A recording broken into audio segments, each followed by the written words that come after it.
ஹல்லேலூயா. நல்லா தான் சொல்லுங்களேன். ஹல்லேலூயா. ஆமென். நான் ரொம்ப சந்தோஷமா இருக்கிறேன். ஏன் சொன்னா கர்த்தர் என்னோடு கூட பேசி இருக்கிறார். ஹல்லேலூயா. ஆமா. ஆண்டவர் இந்த வாரத்துல என்ன செய்தி என்று நேற்றைய தினத்திலே காத்திருக்கும் பொழுது கர்த்தர் சொன்ன ஒரு வார்த்தை என்ன தெரியுமா? Is anything too hard for the Lord? புரிஞ்சுதா?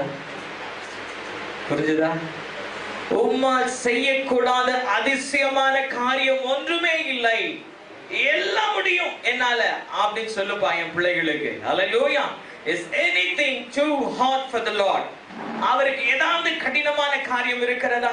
இல்லவே இல்லை. என் ஜனங்களுக்கு போய் சொல்லு, என்னால் செய்யக்கூடாத அதிசயமான காரியம் ஒன்றுமே இல்லை. ஹல்லேலூயா. Praise the Lord. இந்த செப்டம்பர் மாதத்திலும் கூட அருமையான தேவ பிள்ளையே, எதிர்பார்ப்போடு கூட வந்திருக்கிற தேவ பிள்ளையே, ஆண்டவர் உன்னை பார்த்து, உன் குடும்பத்தை பார்த்து, உன் பின்னணியத்தை பார்த்து, உன்னுடைய எல்லா சூழ்நிலைகளை பார்த்து இன்னைக்கு ஆண்டவர் சொல்லுகிறதான ஒரு வார்த்தை என்ன தெரியுமா? உனக்கு நான் அதிசயங்களை செய்ய போகிறேன். ஹல்லேலூயா. நான் இதுக்கு முன்னாடி யோசிச்சேன், ஆண்டவரே இதுக்கு முன்னாடி இப்படி ஒரு வசனம் நீங்க கொடுத்திருக்கிறீங்களே அப்படின்னு வேகமா டைரி எல்லாம் திருப்பி பார்த்தா அங்க சொல்லி இருக்குது, ஆமா நீ அற்புதங்களை காண்பாய் அப்படின்னு ஒரு மாசம் பிரசங்கம் பண்ணி இருக்கிறேன். ஆண்டவரே நான் ஏன் ஆண்டவரே திரும்ப இந்த சபைக்கு அதிசயத்தை பார்ப்பேன், அற்புதத்தை காண்பாய் என்று சொல்லி கொண்டிருக்கிறாரு. ஆம், நான் செய்ய போகிறதை தான் நான் சொல்லி கொண்டிருக்கிறேன், நீ அதை போய் சொல்லு அப்படின்னு சொன்னாரு. ஹல்லேலூயா. Praise the Lord. யார்கிட்டயாவது ஒரு உற்சாகமா வார்த்தை வருதா பாருங்க. சொல்லி கேட்டா நல்லது கிடையாது, சொன்னா சொல்லாமலே சொல்லணும். அப்போ ஆண்டவர் சொல்றாரு, யாரால இந்த அதிசயமான காரியம் நடக்க போகுது? யார் மூலமாக இந்த அதிசயமான காரியம் என் வீட்லயோ, எனக்கோ, தனிப்பட்ட விஷயத்திலயோ, வேலையிலயோ, மனைவிக்கோ, கணவனுக்கோ, மகனுக்கோ, மகளுக்கோ, திருமணமோ, வேலையோ, படிப்போ, எதிர்காலமோ, வீடோ, என்ன விஷயமானாலும் எனக்கு ஓர் அதிசயம் செய்ய யாரால முடிய போகுது? ஹல்லேலூயா. யார் செய்ய போறா சொல்லுங்க. அப்படியா? உண்மையாவா? நல்லா சொல்லுங்க. யார் செய்ய போறா? கர்த்தர் செய்வாரா? நல்லா வாய் திறந்து சொல்லுங்க. நல்லா சொல்லுங்க. நல்ல சத்தமா சொல்லுங்க. ஆமென். ஹல்லேலூயா. Praise the Lord. சங்கீத புத்தகம் book of Psalms 72 verse 18. சங்கீதம் 72:18 வசனம். Psalms 72 verse 18. 72வது சங்கீதம் 18வது வசனம். எடுத்துக்கிட்டோமா? Psalms 72 verse 18. சங்கீதம் 72:18 இஸ்ரவேலின் தேவனாய் இருக்கிற கர்த்தராகிய தேவனுக்கு ஸ்தோத்திரம் உண்டாவதாக, அவரே அதிசயங்களை செய்கிறவர். ஹல்லேலூயா. And all praise be to the Lord God, the God of Israel, who alone does marvelous deeds. Hallelujah. அவரே அற்புதங்களை செய்கிறவர், வேற யாருமே கிடையாது. சொல்லுங்க. வேற ஒருத்தரும் எனக்கு அதிசயம் செய்ய முடியாது. என்ன செய்ய போறாரா? Who alone does marvelous things. அவர் ஒருவர் மாத்திரமே அதிசயமான காரியங்களை செய்ய போகிறார். ஹல்லேலூயா. வேற எந்த தெய்வமும் செய்ய போகிறது இல்லை. நான் எங்க போனாலும் எந்த அதிசயம் நடக்காது. நான் எதை போய் அணுகினாலும் எனக்கு அதிசயம் நடக்காது. ஜோசியக்கார சொல்லிட்டான், எனக்கு இந்த வருஷத்துல இந்த மாசத்தோட எல்லா சனியும் ஒளிஞ்சிருச்சு சொன்னாங்களா? எனக்கு தெரியாது. சில எல்லாம் பார்த்திருப்பீங்க, கேட்டிருப்பீங்க. என்ன? Price the Lord. நிறைய பேருடைய எண்ணங்கள் என்ன சொன்னா, யாரோ ஒரு மனுஷன் சொல்லிச்சான், இனிமேல் எனக்கு எதுவும் கிடையாது, இனிமேல் உன் குடும்பத்துக்கு இப்படி ஒரு போராட்டம் வரும்போது அப்படின்னு சொன்ன உடனே ரொம்ப கலங்கி போயிட்டேன். ஆனா ஆண்டவர் சொல்றாரு, நான் ஒருவர் மாத்திரம்தான் உனக்கு அதிசயங்களை செய்ய முடியும். தெளிவா சொல்லுங்க. எனக்கு வேற ஒருவரும் அதிசயங்களை செய்ய முடியாது. நேற்று இரவுல நான் என்ன செய்தேன்னு சொன்னா, இந்த ஏஞ்சல் டிவி நான் பார்த்துக்கிட்டு இருந்தேன். எத்தனை பேர் பார்த்தீங்கன்னு எனக்கு தெரியாது. நேற்று இரவுல பார்த்து கொண்டிருக்கும் போது அதுல ஒரு போதகர் பேசி கொண்டிருந்தார், பாஸ்டர் பால் மேஷாக் அப்படின்னு சொல்லி.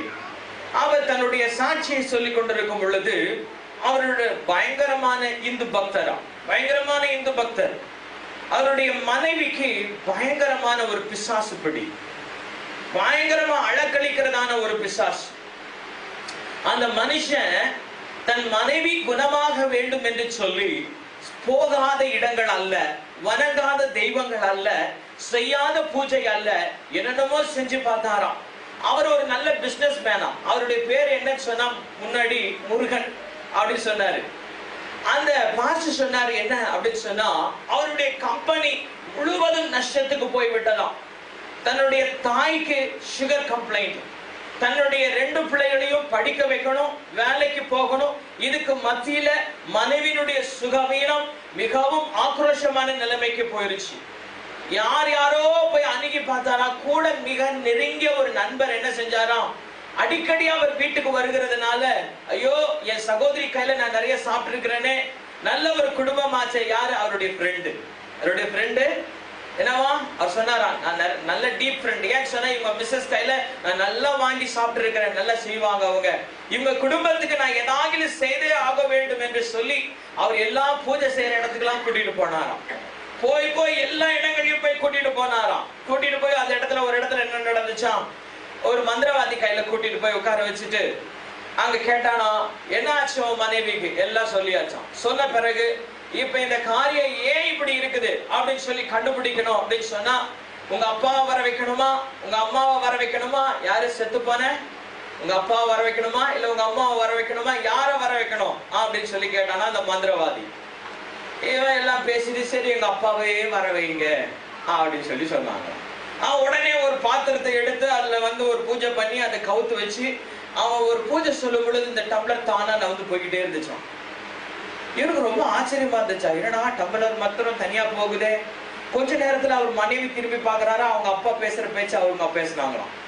அவங்க அப்பாவை போலவே பேசினாங்களாம். உடனே இவர் கேட்டாரா, இப்ப உங்க அப்பா கிட்ட கேளுப்பா அப்படின்னாரு. அப்பா என் மனைவிக்கு ஒரு விடுதலை வேணும். ஏய் நான்லாம் ஒண்ணு விடுதலை தர முடியாது. அவங்க அப்பா சொன்னார், என்னாலெல்லாம் விடுதலை தர முடியாதுப்பா. என்னை யார் கூப்பிட்டது முதல்ல? கேட்டாரா, என்னை கூப்பிட்டது யாரு முதல்ல? இவருதான்.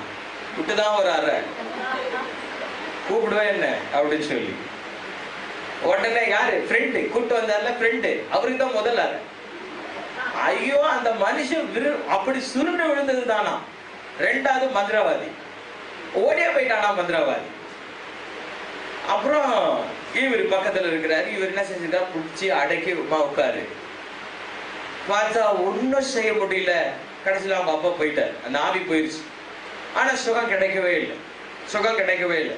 திருப்பி இந்த ஃப்ரெண்ட் என்ன செஞ்சாரா, சரி பெரிய ஒரு பூஜை செய்யற ஒரு ஆள் இருக்கிறாரு, நம்ம வீட்டுல கூட்டிட்டு வந்து நம்ம என்ன செய்வோம், அந்த ஓமம் வளர்த்து என்னென்னமோ செய்யலாமான்னு சொல்லி, இவா உங்க கம்பெனில தான் இந்த பிரச்சனை இருக்குன்னு சொல்லி அவன் சொல்லிட்டானா.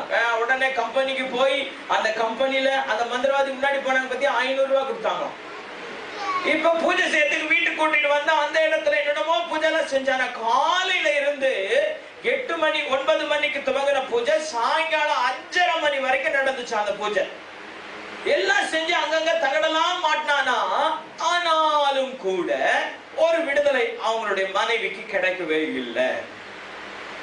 ரொம்ப சிக்காயிட்டாங்க. இப்ப அவர் ஹாஸ்பிட்டல் கூட்டிட்டு போய் அவன் மனைவியை டெஸ்ட் பண்ணும் பொழுது அவர் சொன்னாரா, அவங்க நல்லா தான் இருக்கிறாங்க, நீங்க ஒரு ஆவிக்குரிய சபைக்கு போங்கன்னு அந்த டாக்டர் சொன்னாராம். இவர் இதை கேட்டுட்டு என்ன ஆவிக்குரிய சபையோ ஒண்ணு புரியலன்னு சொல்லி போயிட்டாரு. என்ன செஞ்சிருக்கிறாருன்னு சொன்னா, இன்னும் எங்க ஃப்ரெண்டு சொல்ற எல்லா இடங்களுக்கும் போய் கடைசியில எதுவுமே வேண்டாம். அப்ப அந்த நேரத்துல இவருடைய மனைவியினுடைய சகோதரி வீட்டுக்கு வந்திருக்கிறாங்க. அவங்க ரட்சிக்கப்பட்டதான ஒரு சகோதரி வீட்டுக்கு வந்தாங்களாம். வந்துட்டு இயேசுவை பத்தி சொல்லி ஒரு 2 பாஸ்டர் கூட்டிட்டு வந்தாங்களாம் ஜெபம் பண்ண. இவர் அந்த நேரத்துக்கு வீட்டுக்குள்ள நுழைஞ்சவர் என்ன சொன்னாராம், நீ வா உள்ள, இந்த பாஸ்டர் கூட்டிட்டு வர வேலை இந்த வேலை எல்லாம் இருக்கக்கூடாது. பயங்கரமா அழுதுதான் அந்த அம்மா. நான் உனக்கு நல்லது தானப்பா செய்யறேன், நீ என்னப்பா அப்படி நினைக்கிற? தரன்னு வீட்டுக்கு வெளியில கொண்டு போய் இழுத்து விட்டுட்டாராம். போ நீ பஸ் ஏறி, வீட்டுக்கெல்லாம் இனிமேல் வந்துடாத, நீ வந்து பார்க்கணுமா பாரு, மற்றபடி பாஸ்டர் கூட்டு வர, அவரை கூட்டு வர, இவரை கூட்டு வர, இதெல்லாம் இருக்கக்கூடாது சொல்லிட்டு அனுப்பியாச்சு. இன்னும் மும்முரமா போகுது.